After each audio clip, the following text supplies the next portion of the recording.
This is Feminist Wellness, and I'm your host, nurse practitioner, functional medicine expert, and life coach, Victoria Albina. I'll show you how to get unstuck, drop the anxiety, perfectionism, and codependency so you can live from your beautiful heart. Welcome, my love. Let's get started. Hello, my love. I hope this finds you doing so well. I hope you enjoyed the conversation last week with my magnificent Billy. That was so much fun to record. What a great conversation. Let me know if you enjoyed it, and I'll keep having Billy on. She's got some pretty couple-tree smart things to say.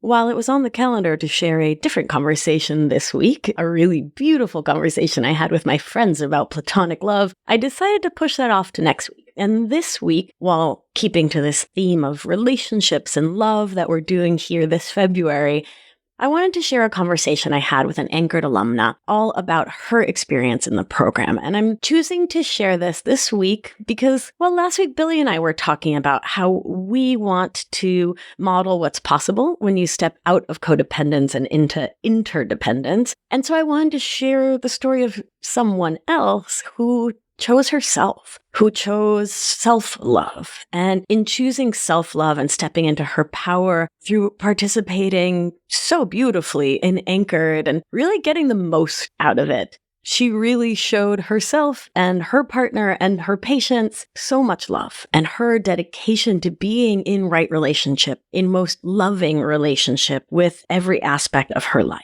And so I am thrilled beyond thrilled to share almost Dr. LaShonda Payne's story because it's a really beautiful and uplifting one. And yeah, it's just really emblematic of what's possible when you choose you. So without further ado, LaShonda. LaShonda, welcome to the show. Thank you so much, Victoria. It's great to be here with you today. Yay. Well, I'd love to have you start us off by, introducing yourself, sharing your pronoun, a land acknowledgement if you have one, and telling us what lights you up, what you're passionate about. Yes, my name's LaShonda Payne. I am originally from Pickerington, Ohio, which is a small suburb of Columbus, Ohio. I currently live in Kentucky, where I attend medical school. I am a rising third-year medical student heading off for rotations in a couple of weeks. My pronouns are she, her, hers. And what lights me up, I really enjoy spending time in nature. I also enjoy roller skating. So like roller dancing is something that I do quite a bit of. So it's something that allows me the space to connect with my body, to feel into what I'm feeling, and to just be that little kid that I need to be sometimes in the demanding space that is the medical field. That's me in a nutshell. I love the idea of you roller dancing. Me too. It brings me so much joy. What genre of music do you like to roller dance to? Ooh, it really depends. I'm all over the place. So I've got a whole playlist. So we've got R&B, we've got hip hop, we've got pop stuff, we've got alternative, some things that don't have any lyrics. So it's whatever I'm feeling that day. This is amazing. And do you go to a roller rink, or do you do it in your own driveway? Great question. These are awesome questions. This is now an episode about roller dancing. Go on then. So for me, I will either go outside in a parking lot. So typically my med school peers will see me outside in the parking lot of the school, just roller dancing, or don't tell my landlord. Sometimes I roller skate in the house. Whatever. I won't tell. No one's listening. It's fine. It's just us. Right. Just us. Whatever my heart's feeling. That's so fun. And I also love that you're going to be someone's doctor, right? With this roller dancer inside. I love the complexity of human animals. It's truly beautiful. Thank you for that. Of course. Right on. So you were recently in one of the cohorts of Anchored, and I'm curious, what was your life like before Anchored? What led you to say, I want to spend 6 months with this little weirdo and this community doing this work in Anchored? So just a little background on myself and my emotional, spiritual, mental healing journey. So before coming across Anchored and before even being introduced to your podcast, because your podcast was the first place where I connected with you and really resonated with the messages that you were sharing with the world. But I have been involved in some sort of therapy for the last 10 years. So I'm 28 right now. So I started when I was 18, for newly in undergrad, and just having a lot of childhood trauma that I was coming out of, of I'm a sexual abuse survivor from a close family member, and coming out of that space for the first time being 18 years old, I was just very disheveled in a lot of ways. And it has taken me up until this day, and there's still healing to be done to kind of recover those pieces of myself and to live the life that I want to live on my terms. So the first type of therapy I've tried CBT, I've tried CPT, I've done DBT, I've done all the T's, I've done group therapy. So that was something that I was doing right up until I started the Anchored program. And I really liked the community aspect of just being able to share and receive knowledge from other people, because up until that point, my healing was very personal. It was very solitary, and there were moments where it needed to be that way. But looking back and looking forward now, I see the profound importance of being able to connect in community spaces, to show those shameful bits that aren't really so shameful and be able to shed light on them and to acknowledge them with other people. So after I went through that group therapy experience, I was craving more of that group intimacy through healing. And I was also just getting into the idea of somatic practices. I didn't really know much about it. I was hearing about it. I felt like I was kind of just going through the motions with my regular therapy up until that point. And I felt like I was missing something. And then that's where your podcast episodes found me, of course. I listened to you talk about connecting with your nervous system, connecting with your soma, being able to mind, body, spirit, become a more whole individual, or the more whole parts of myself. So after listening to that and hearing you talk about Anchored, I decided to, what the heck, why not try to apply and see if this was something that was going to be able to be possible for me. And once I started Anchored, the tools that you've given me to be able to connect somatically, to be able to identify what I'm feeling, to be able to have the language. And for me, language is such a big and important part of my journey. Up until I was 18 years old, I didn't know that I had experienced sexual abuse. Up until 3 years ago, I didn't know that what I was experiencing was PTSD or depression or anxiety. Up until your program, I didn't know that dorsal vagal and ventral vagal and, sympathetics, all those things, how that plays into the way I'm experiencing life. And just being able to have that empowerment through language has been huge for me. And then being able to tack on top of that, the different somatic practices, from walking meditations to one of my favorites is I am a huge recovering perfectionist. And a lot of the things that I've done in my life, I felt like I needed to do them perfectly, or I'm a bad, unworthy person. And so one of the practices that you've gifted us is taking something like a pill bottle. I take 2 pill bottles and I put them on top of each other. And I just move them around the space, and I allow the pill bottle to just fall onto the floor. And I remember the first time I did that, I jumped back and felt like I was a bad person for dropping a pill bottle in the middle of my own apartment. And as I continued to show up and work on that, it seems small, but it's really given me the space to make mistakes, to be imperfect, to be exactly who I am, and to know that that's okay. So that's really been my journey up to Anchored. And walking away from this program, I really feel as though I'm more equipped with somatic practices. I'm now seeking out more somatic experiences with individuals. I'm seeking out more opportunities to connect in community. So it's just opened a door for me. Oh my goodness. That's amazing to hear. Yeah, my cheeks hurt from smiling so hard at your growth and how you just said yes and yes and yes. Well, what do you think it was within you that allowed you to say yes to taking this such a big step, to join Anchored? Yes. So actually, as soon as you asked me this question, I immediately flashed back to a moment. This was probably a year and a half ago, where I was deep in my personal healing journey, going through medical school. Also, we were the COVID class, so we were struggling through a lot of different things at the time. And I just sat with myself in my journal and realized I can only help as far as I have healed. And going into such a deeply personal field in the medical field, the ways that I want to be able to connect and empathize and advocate for and empower my patients, there was absolutely no way that I could see myself being able to do those things to that capacity that I wanted and need to do those without healing those deepest parts of myself, without being able to connect with my own body and see if I'm doing okay while I'm taking care of somebody else. So for me, it was realizing that I wasn't going to be able to show up as fully in the spaces that I hope to be in and the ways that I hope to show up in people's lives if I didn't do this work. That's a powerful thing to realize. It knocked me on my butt, Yeah. to say the least. Yeah, it's really humbling. Yeah. Yeah, I remember having that same experience myself as a primary care provider, right?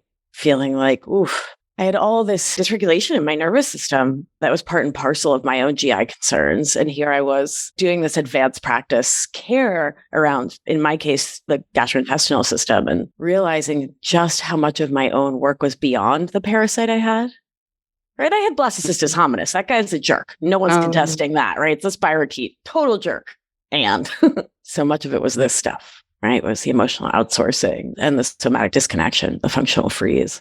Yeah. I've been talking with a lot of clinicians lately, a lot of women physicians, women NPs and PAs and PTs and OTs and social workers. Those of us who've dedicated our lives to the lifting up of others, the helping of others, the work of the healing of others. And I think ours is a particularly interesting psyche, particularly through this lens of emotional outsourcing. And then I also want to talk about medical training, which is a whole other trauma in and of itself. And I don't use the word trauma lightly. Oh, but you're using that term very spot on. Yeah. Well, then maybe we start there because that struck a chord. Yeah. What's coming up for you, almost doctor? Yeah. Okay. So I guess I'll back up a little bit. It's well known that physicians and doctors experience some of the highest rates of mental illness and mental struggles among many different career paths. I think it's in part due to just the nature of the work, the constant connection with other individuals. And at times we lack that connection with ourselves, the high suicide rates in the medical field. It's very unsettling, to say the absolute least. For me, still in that training of becoming a physician, I see where those seeds begin to be planted. And I see the areas where there are areas of opportunity for growth within the medical field. So the rigor of medicine, I don't think that's something we can really change. It's a demanding field. There are a lot of things that we have to learn, but it's almost at the beginning of that training, our inner selves are almost completely neglected. And we're supposed to just show up and perform and show up and constantly do without much check-in, without much acknowledgement of us as humans, as people, and not just doers and performers. Many of us are type A personalities and perfectionists, or at least recovering perfectionists. And just the way that the medical system and medical training is formulated and structured, it almost encourages that in some degree, at least in my experience. And I know that there are medical schools out there that are trying to shed light on this issue and to offer mental health counseling and things like that, but it's not enough.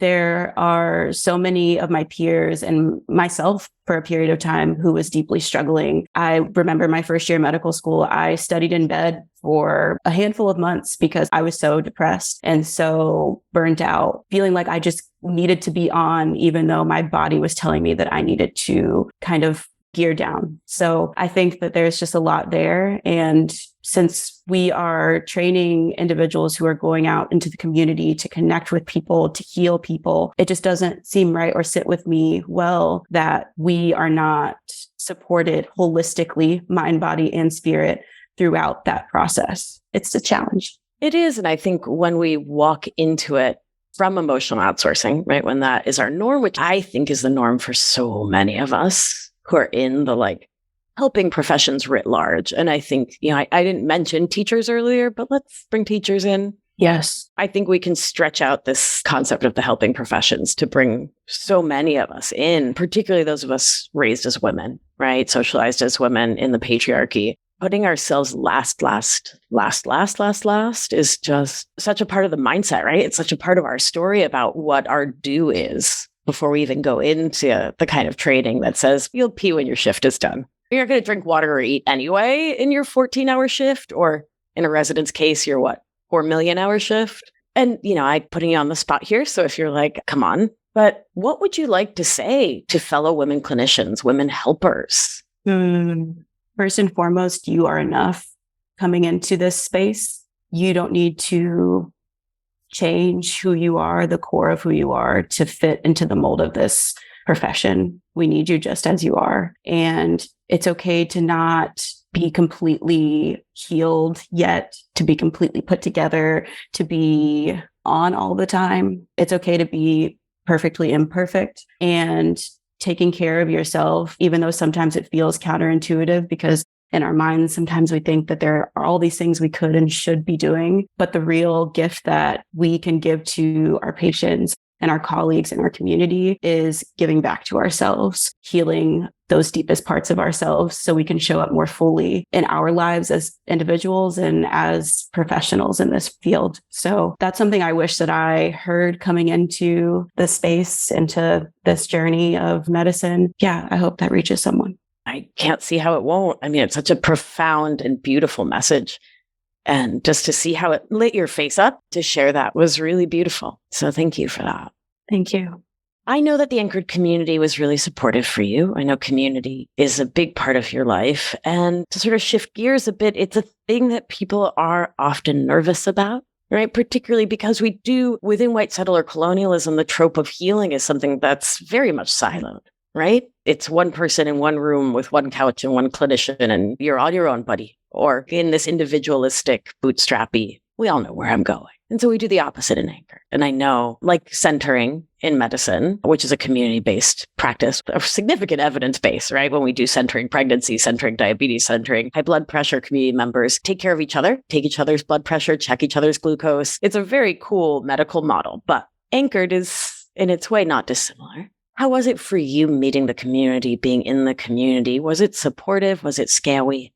Were they mean? It was absolutely incredible. Yeah, I'm a very open and vulnerable person. And sometimes I struggle to find spaces where I can fully be those things. I'm still learning that it's okay to be those things no matter where I'm at or whatever setting I'm in. But the Anchored community welcomed me with such open arms and soft hearts. Being able to connect about inner children, being able to talk about, the difficult bits on our healing journeys, being able to celebrate the wins and the glitter.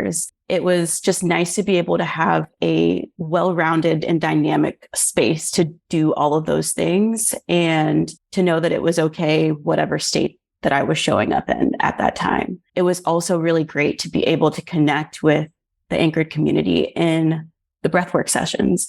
And that was one of my absolute favorite parts of being able to have an individual experience through the breathwork, but then come back into that larger group afterwards and integrate and talk about the experiences and the feelings that came up during that session. So, I cannot say enough about the Anchored community. It's a very special one. And as I've mentioned, I've been in lots of different community settings, and this one has a very, very special place in my heart moving forward.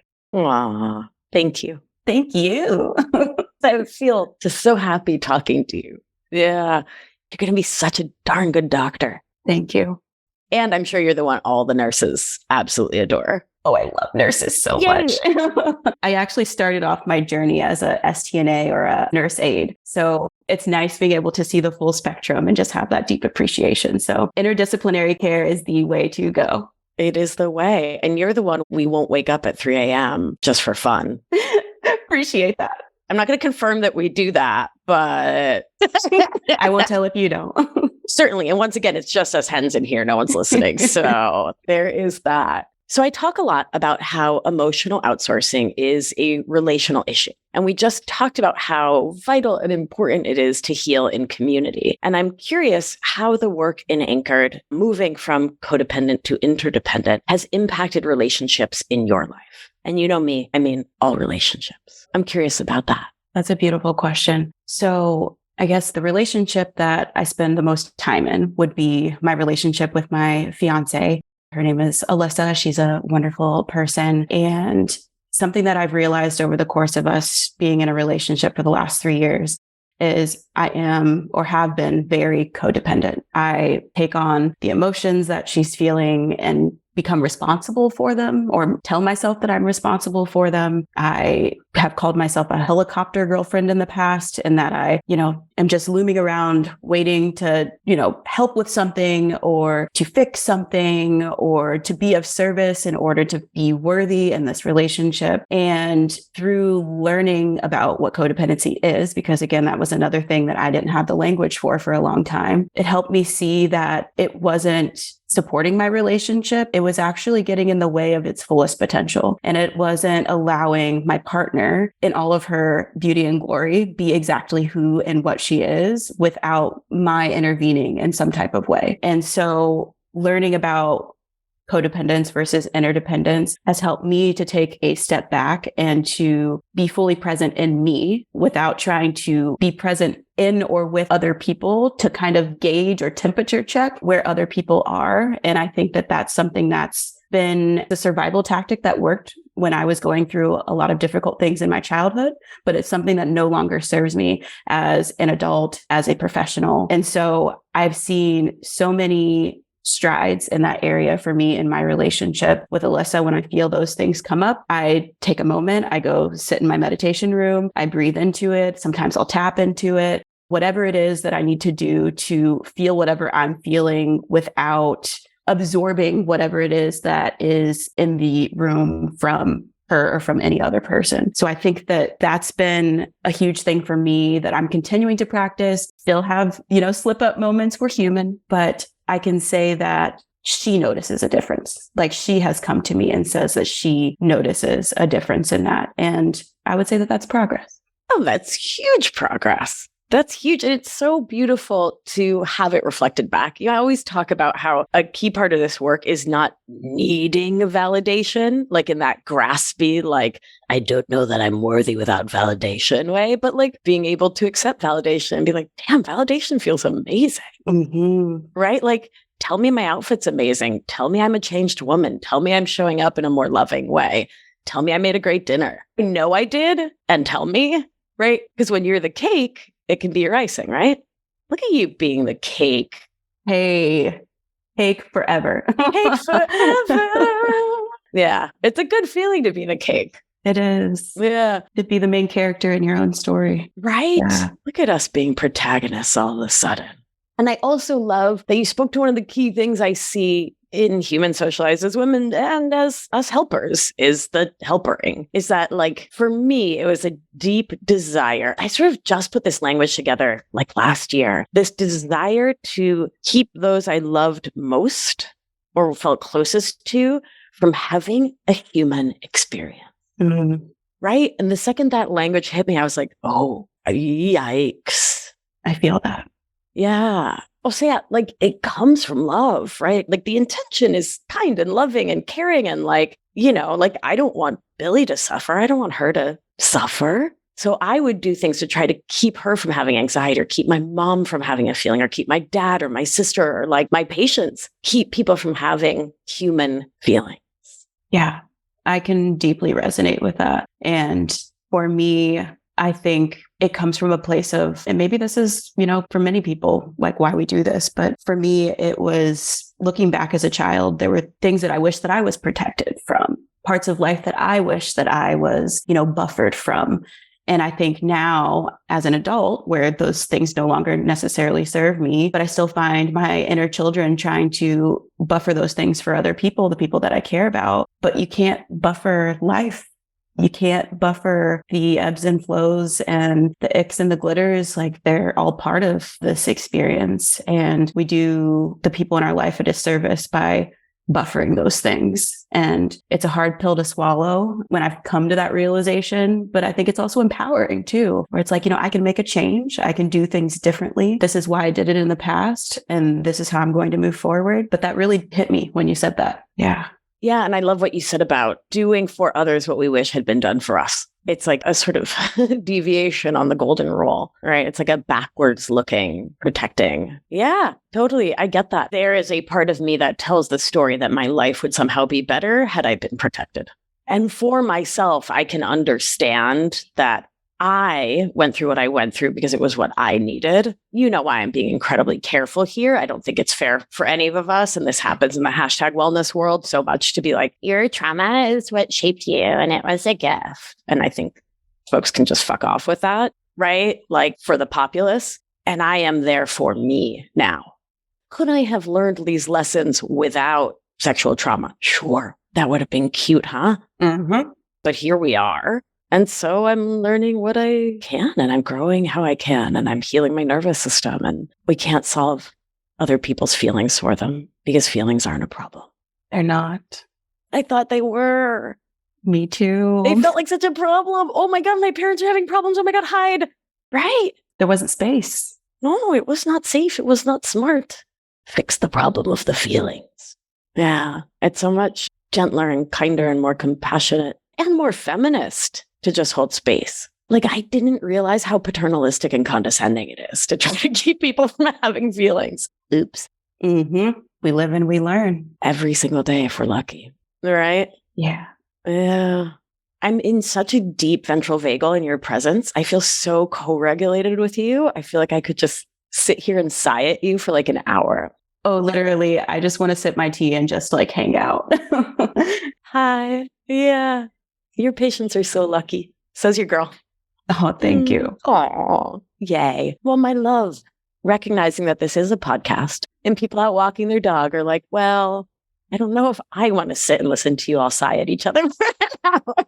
I have a couple little questions for you that I think you are uniquely poised to answer, which is I hear this all the time. I don't have time. I don't have time to do this healing work for me, right? I work full time and I have kids and I have this and I have that. And you, LaShonda, are a medical student who has less time. So what would you say to folks who are like, yeah, no, I have to put this on the back burner? What I would say to you and what I have had to say to myself is you don't have time not to do this. There's no way around it. The healing, the things that need attention and loving kindness and compassion and care, they're going to still be there waiting for you. And that's not in like a scary way, but for me, I thought I could just kind of keep sweeping things under the rug. And once I arrived, once I achieved enough, once I, became that medical student or that doctor or got that promotion, that something inside of me would be healed and transformed and fixed. And I say that with air quotes because there's nothing that needs to necessarily be fixed about you or about us. But in order to get to the places that you truly want and need to be, you need to be your entire self.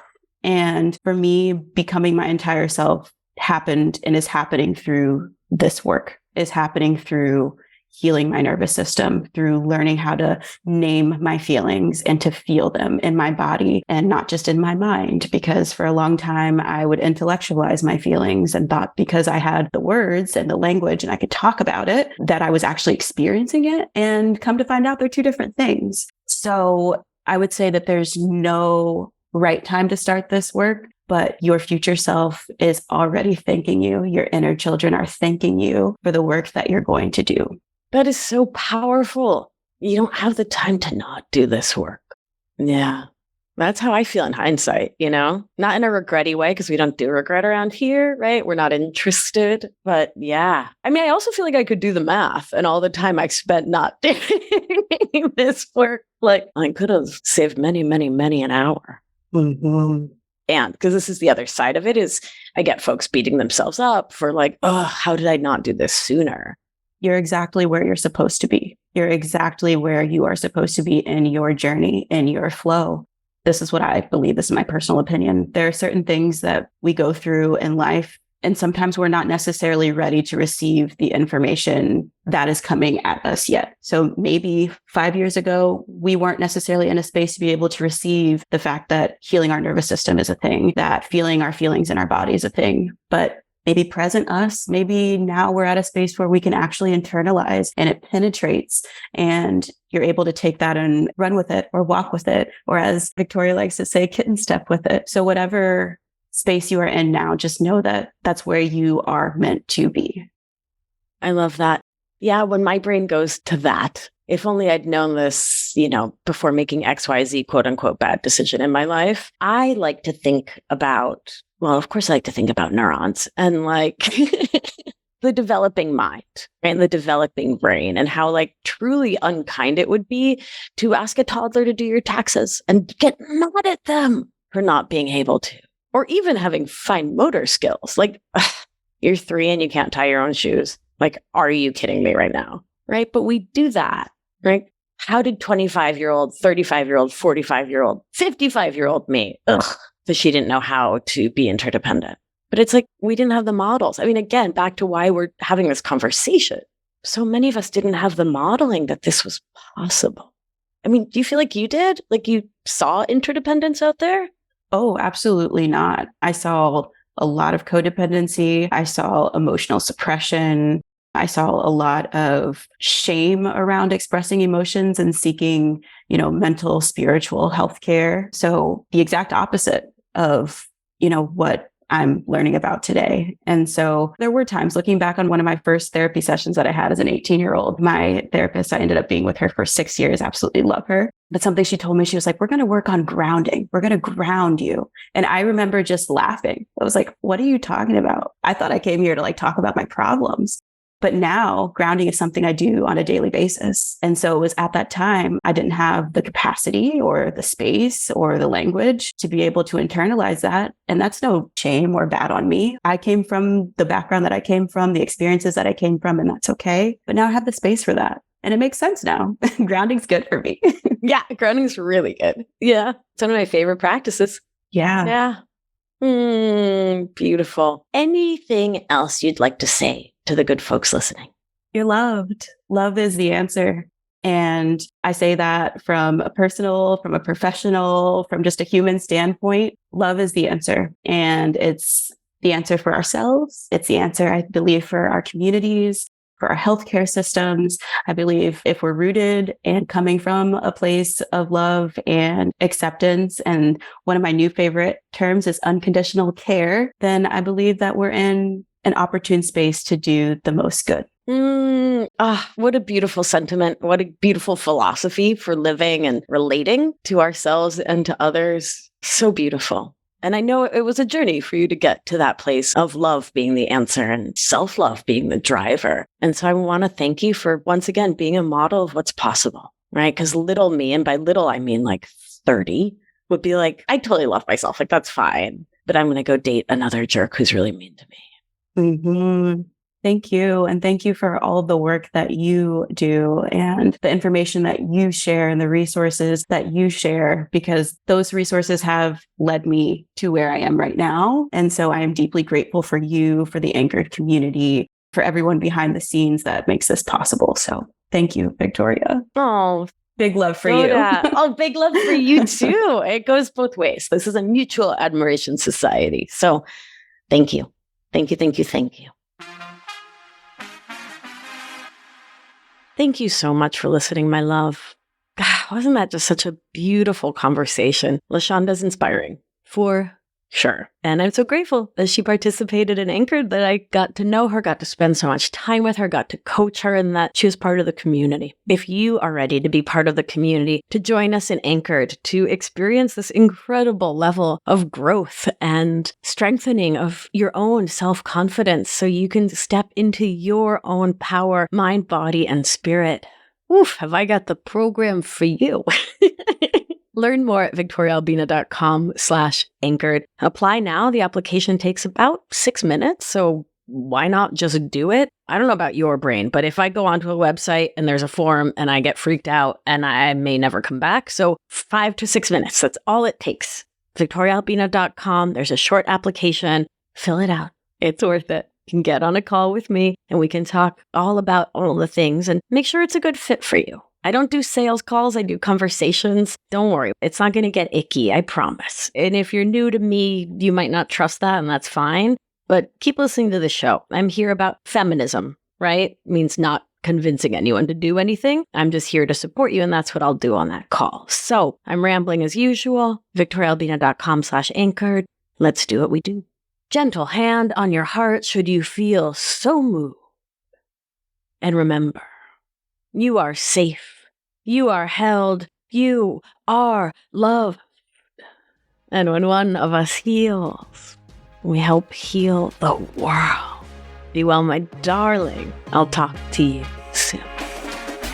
Thank you for listening to this episode of Feminist Wellness. If you want to learn more all about somatics, what the heck that word means and why it matters for your life, head on over to victoriaalbina.com/somatics webinar for a free webinar all about it.